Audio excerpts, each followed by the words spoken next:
Hey guys, it's Wahima, but just call me Wah. Melanated! Welcome to another episode, a new season of Love After Lockup. This is season 3, episode 1, but it's slated on my DVR as season 2, episode 24, which I rebuke in the name of reality TV because we didn't even get the end of season 2 of Life After Lockup. We don't know what happened, what secret Michael wanted to share. This is a huge problem. This is a huge problem. I am mad. WeTV, Matt Sharp, y'all need to get it together. Where is that last scene? We need to know what secret Michael was keeping from Megan. We also need to know about this new girl he's dating with kids. Like, we need to know. Thank you so much for joining me for this season of Love After Lockup. This is season 3. Honestly, you guys, I have a mixed bag of emotions about this season. I didn't think that the premise of this show led to it being produced the way 90 Day Fiancé is produced, but I was wrong. Some of these things are heavily produced and I'm annoyed by it. You know what? Let me not get ahead of myself and let's jump right into this episode. So first, check out my merch down below and don't forget to give this video a thumbs up. And if you're interested, follow me on Instagram because I put all my thoughts on the go on Instagram. All right, so let's start with the first couple. The first couple that we're going to talk about is Andrea and Lamondre, not Andrea and Lamar. You guys, I have a fan. She has upgraded from a physical fan to like one that just blows air on me because, you know, she gets hot. Andrea is a 37-year-old woman from Daytona, Florida, and she has 3 children, and she's an entrepreneur, and she has her own business, and it's called Eyeglass Sunwear, and she does her own modeling, which we can obviously tell by every single one of those modeling pictures that she took. But I'm happy for sis because she is doing it on her own. Her sister Erica is her manager, and I love that she's keeping it in the family. Now, she has been dating for 2 years Lamondre, who apparently is notorious in the Daytona area for being a drug kingpin, and he considers himself like the Scarface of Florida, and he even like showed like a tattoo of Scarface that he had on his arm that looks like I drew it or my nephew. Like, I just hate it when people get likenesses and then they're terrible likenesses. It just looks like the cartoon version of Scarface. So Lamondre is 33 years old. He has got spaces in between each one of his teeth, and they also have gold on top of them. Now, I want to know the mentality of a person who spends money on the gold teeth, but not the money on the braces to fix the teeth. Because here, I'm all about the grills and I'm all about gold teeth. And these aren't girls. This is him literally encasing his teeth in gold for life. The man is in prison with gold teeth, and he must have some kind of hookup because nobody has tried to knock them out of his face. Andrea refers to him as being kind and generous and handsome. The last part I disagree, but you know, beauty is in the eye of the beholder. Now, I like Andrea. Andrea has heavily produced her segment, but it's not as bad as some of the other ones that I've seen so far. But girl, she's at home getting ready because she's gonna have a girls' night out with her 5 sisters. There's 6 of them in total. Her mom comes over to watch her 3 kids. She's all dressed up in her Fashion Over bodysuit, girl, and I was like, yes, ma'am, can I have that, please? Her wig was really cute. I'm not even gonna front. Her whole outfit was cute, okay? Andrea's doing what she needs to do to promote Sunclass Sunwear, and I'm here for it, and I'm here to support her in her endeavors. So mama comes over to watch her kids. She exits the house, but before she gets into her car, she takes a breath on the doorstep, very dramatic, to let all of the viewers know how nervous she is to meet with her sisters because she's gonna drop the bombshell on them that she's dating Lamondre. Now, she doesn't have to tell her family who or what Lamondre is and has done because he is notorious in the Daytona, Florida area. So she goes to this, I guess, beachside restaurant where there are no other patrons but her and her siblings. It's apparently the home of NASCAR. Before her sisters get there, she has a conversation with Lamondre. He calls her. She's telling him how beautiful the scenery looks and how she can't wait to see him and he can't wait to see her, and they're gonna go on a trip to Jamaica, and they actually seem like they really do like each other. She says that Lamondre had asked about her through his cousin, and since she knew his cousin, the cousin gave Lamondre her address and he started writing her, and they just eventually grew to fall in love with each other. And apparently Lamondre has been taking care of her household low-key. He has said that he has spent about $18,000 on her thus far, and I was just like, you know what? It's about time somebody from the inside is actually taking care of somebody on the outside, okay? You know, Andrea ain't that dumb. You know what I'm saying? Andrea, like, at the end of the day, he is taking care of her. Now, she says that she wants to be with him because she can't wait to turn a bad guy good. She can't wait for Sunday dinners and church and family time. Meanwhile, this man, who was a drug kingpin, he did say he made about 300,000 K in one day at some point. So the man was making money, and he somehow saved that money, and somebody is taking care of Andrea on the outside. And I don't know why she thinks that that man is going to be able to turn that around and do the same thing on the outside and not go back into prison again. And she thinks that she's going to have this man that's going to go with her to church on Sundays. I highly doubt it. If you're used to making that kind of money through illegal measures and you don't have any formal education to make that money outside through legal measures, I don't know how you're going to do it. She says he's really smart, so I hope the best for him. I hope that he can put that into some kind of business and continue to take care of her and theirs. But for some reason, I am in full doubt. So then her sisters get there, and she tells them, one of them gets very upset and gets up and walks away. Girl, let me tell you their name. Tiffany, Erica, who's her manager, there's Lashaya, there's Apriel, and there's Katrinia. And then there's Andrea, girl. That's the 6 sisters. And they are there to support each other and then also tell each other the truth. So one of them pops up after she finds out the news and goes downstairs and calls mama, because they get downstairs after a storm starts to hit the area they're in, and they all have to duck and cover and go inside. And when they get inside, mom pops up like, hey. And she's like, how did you get here? Mom, who called you? And Katrina is like, I did. I didn't want to tell her right now. I'm so mad. And then, girl, I see her ugly brown bag. And I was just like, Andrea, who told you to wear that bag? I don't even know. It don't even match the outfit. You're already wearing black shoes, which to me, I was just like, okay, girl, okay. You got the black shoes, you got the blonde wig, and then you got some two-tone brown handbag. And I just am like, somebody get this child a stylist, okay? But I can see that she's doing her best, and we're going to see what other outfit she brings us from here on out. So she gets upset. Mama gets there, you know, tells her a piece of her mind, telling her why you want to be with this man, why you want to be with this convict. You need to do better. You don't need this life. What about your kids? And she's like, Mama, I love him. I don't even want to be here anymore. Where's my key? Somebody get my car. And she gets in her car and she drives away. And I said, bravo to you, Andrea. You know what I'm saying? You're trying to make $1 out of 15 cents. And I see what you're doing, and I'm here to support you and your family. So the next couple that we're going to talk about that I feel like is very produced and also very annoying. I'm going to tell you right now, I do not like Lacey, okay? I am not going to be nice to her, and I don't find anything about her situation fun or exciting. So we have Lacey, who's 29 years old. She is a cam model, and she is with John, who's 33 years old. Her and John met in high school, and they dated for a bit, but nothing serious. And then she went on with her life. She dated a man named Wesley, and then he went to jail. And then she met her ex-husband, had 3 kids, and then he went to jail. And while she was going through her divorce with her ex-husband, she rekindled with John. And then John went to jail, girl, because John got in trouble for selling cocaine to an undercover cop. Then he got out, got with Lacey. 2 weeks into that, went back into jail for a gun possession charge. And it's just like, Lacey, sis. I'm not even gonna say sis. Lacey, girl. She's doing too much. Her lips are too much. Her boobs are too much. Her butt is too much. But I mean, that's a part of her business. But those lips, girl. Normally, I'm just like, I support a little bit of a filler in the lip.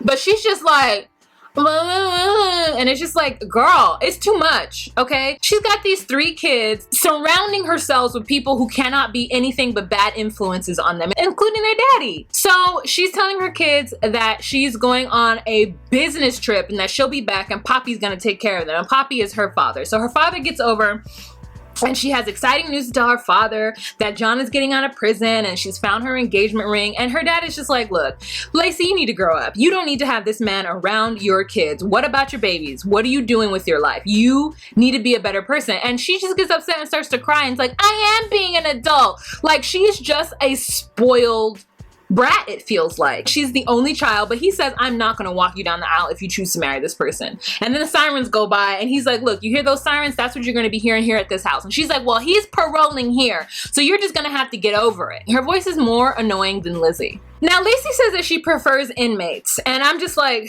girl, you're just like, ugh, you're just so trashy, and like, ugh. You know, just ugh. Anyways, her dad is smoking in the house.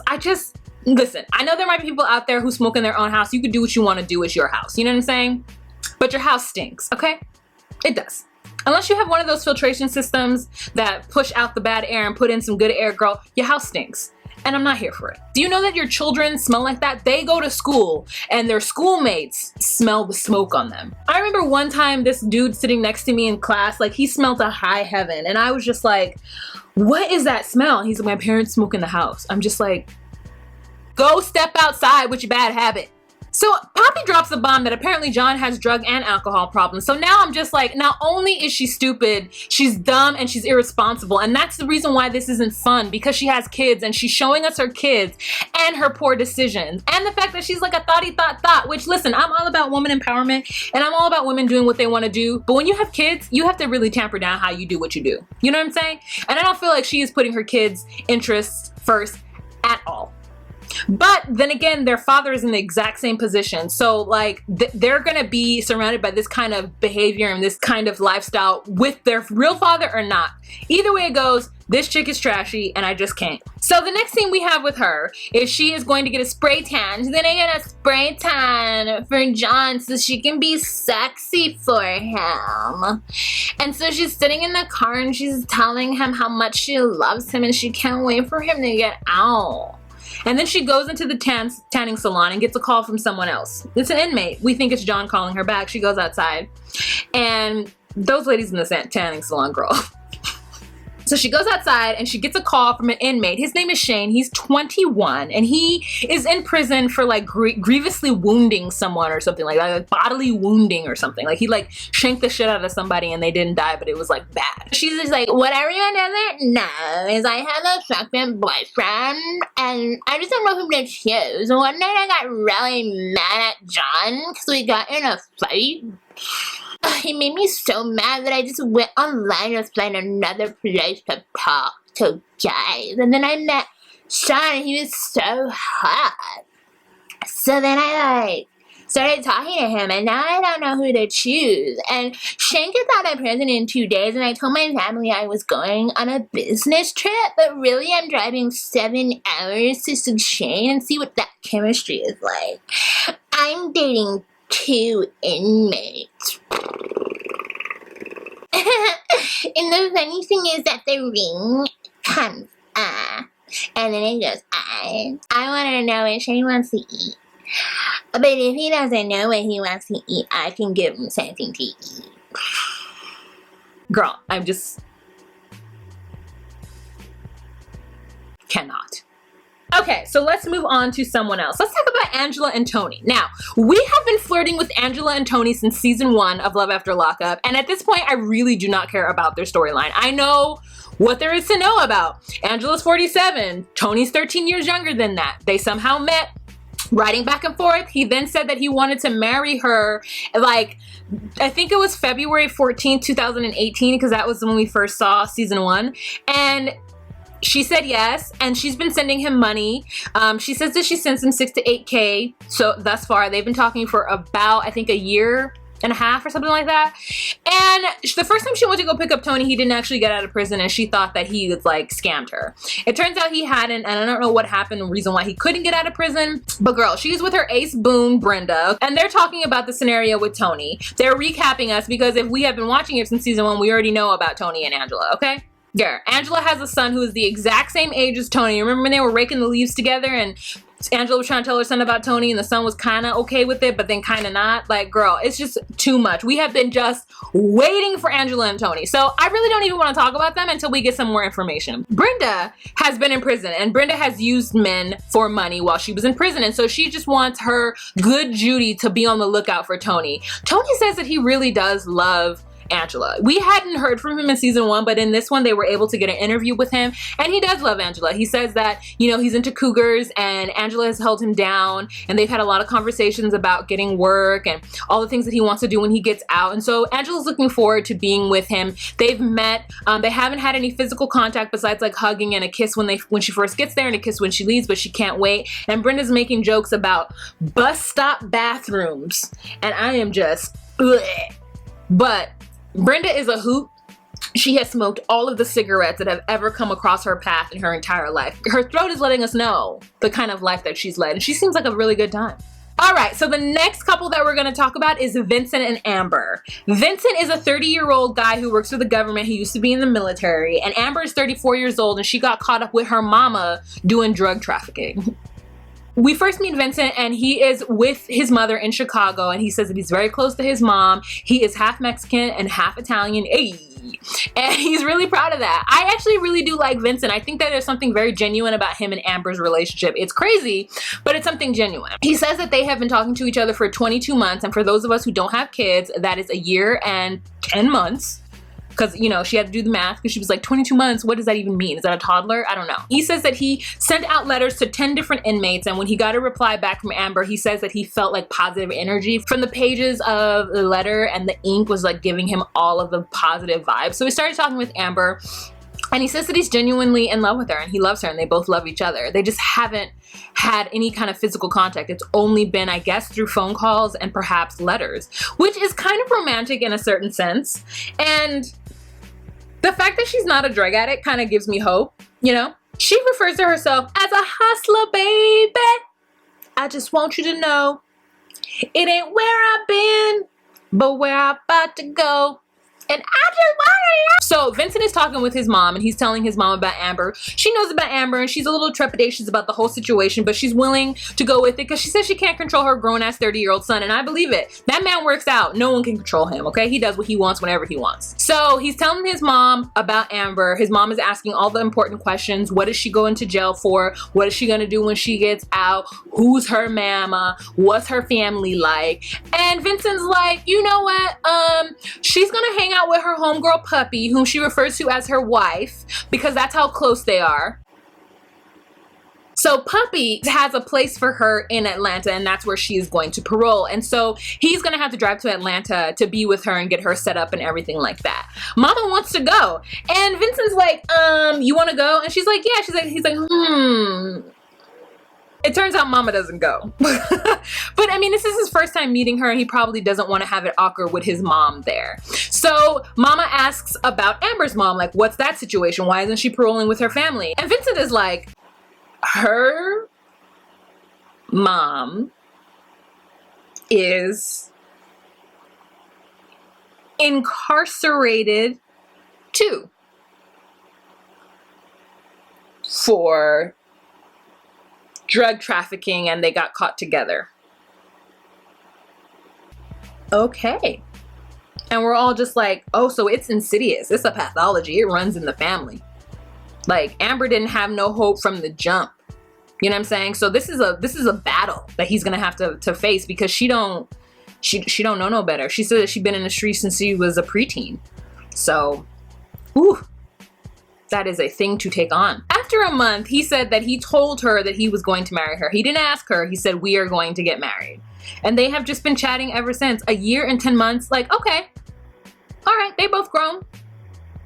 They don't have no kids. I feel like you can do anything that you want to do as long as you don't have any kids. He gets to Atlanta when he finds out that she's gonna get on parole. He's there, I think, at 7 a.m. Girl, she doesn't get out until like 11. And when she does get out, it's an awkward moment because their first time seeing each other and meeting each other in person is in front of the cameras and producers and such. And so they have their first kiss on camera. It looks sweet. And finally, when they get into the car where it's just the two of them and the GoPro, she feels a lot better. But they are gonna have to get to know each other because they don't know each other really. And so I love the fact that they both are acknowledging that yes, we love each other, yes, we want to get married, but we do have to get to know each other first. We do have to. Like, that is an important part of this process. And so she's looking around. She's reminding me of Brittany when Brittany first got out of prison. I know I keep on harking back to season 2 of Love After Lockup, but if you haven't seen it, that's not my fault. Anyways, that's the end of Vincent and Amber. So far out of this crop of people that we've seen, they are my favorite. Now, the next couple, and the last couple that we're going to talk about that they showed in this episode, is Cheryl and John.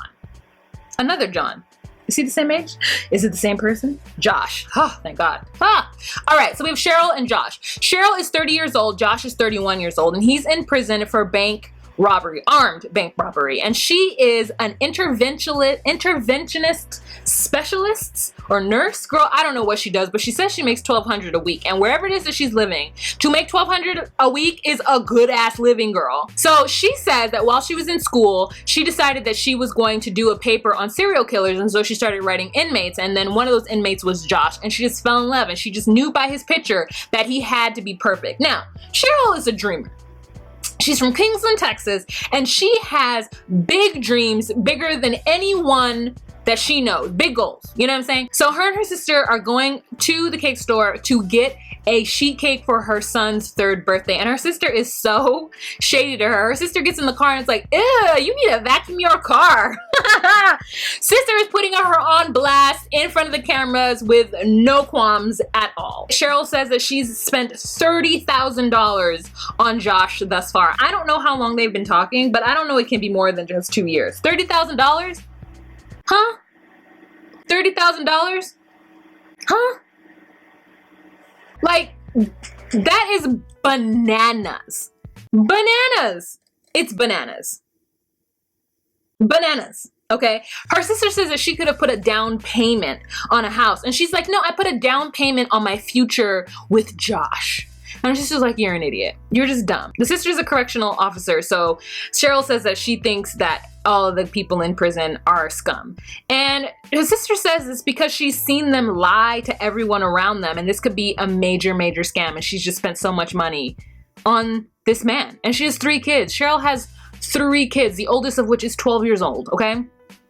So Cheryl then has this birthday party for her son, and she invites her friend Tim, who is a professional clown, over to the house to be the entertainment. And while she's talking to Tim? I don't know his name. While she's talking to her friend Tim or Tom, I don't know his name, she says, you know what? I am infatuated with serial killers. And when most people hear that, they get weirded out. And of course I don't want to be with a serial killer because I don't want to be with somebody who's in jail for life. No, it doesn't matter that they've actually killed multiple people and are probably like psychopaths and sociopaths. Like, that's not the reason why I don't want to marry them. I don't want to marry them because they are going to be in prison for life, and that's not, I don't want that. Her segment seems a little produced, you know what I'm saying? Just a little. But I'm here for the ride because these conversations that she's having with her sister, her parents, and her friend are real conversations. And they're just like, especially the friend, the clown, he's like, look, Josh is a thief. And he's not even a good thief because he got caught. So, you know, choices. And I agree. The next people she has to tell is her mom and pa. Okay, so she goes to tell her mother and father that they're going to have to watch the babies while she goes off to Colorado to get Josh settled because that's where he is paroling. And dad is like, hell no. No, I'm not on board with this. You're not about to leave these kids over here where you go gallivanting to Colorado to handle business for a man that is a thief? What? I don't trust him. You're making a dumb decision and you need to grow up. You can't marry him. No, I need to marry him right when he comes out of prison. No, you do not. Give it some time. The mom says give it a year. The dad said give it 9 months to a year before you decide whether or not you're going to marry this person. And she's like, I can't do it. I cannot do it. I want to get married on a ranch next to a red barn and 2 longhorn bulls. I want a male bull and I want a female bull, and that's how I want to get married. And I'm just like, girl, what? The parents are looking just as confused as I'm looking. Everybody looking. Who else is looking confused? Tiffany, Andrea's sister. She looking confused too. We all looking confused. Daddy says, don't expect me to be there. And she's just like, okay. You're not gonna get walked down the aisle from your daddy. Okay, girl. You are making the wrong choice. Mainly because you have 3 kids. If you didn't have kids, you could do whatever you want. And I just wish more people would be like Caitlyn and not show their kids. We don't need to see your kids. Everything was fine. We knew Caitlyn had a kid. She didn't talk about it. We didn't talk about it. We had a good time watching her and Matt fuck up. All right, you guys, so that is the end of this episode. We actually have 2 other couples that we haven't gotten into yet. So this is going to be a packed and fun-filled season. I think that those other couples seem a little less produced, and I think I might be a little bit more here for their storylines than some of the people that we've met on this episode. You guys, let me know down below what you guys thought of this episode, okay? Let's have a kiki and a conversation in the comment section. Don't forget to check out my merch. Don't forget to give this video a thumbs up, you guys. And we will see you on these streets. I'm gonna go live a lot of the times because there's a lot of shows to be talking about and I cannot edit that quick. All right, you guys, remember to be you, be true, and find your place. Bye.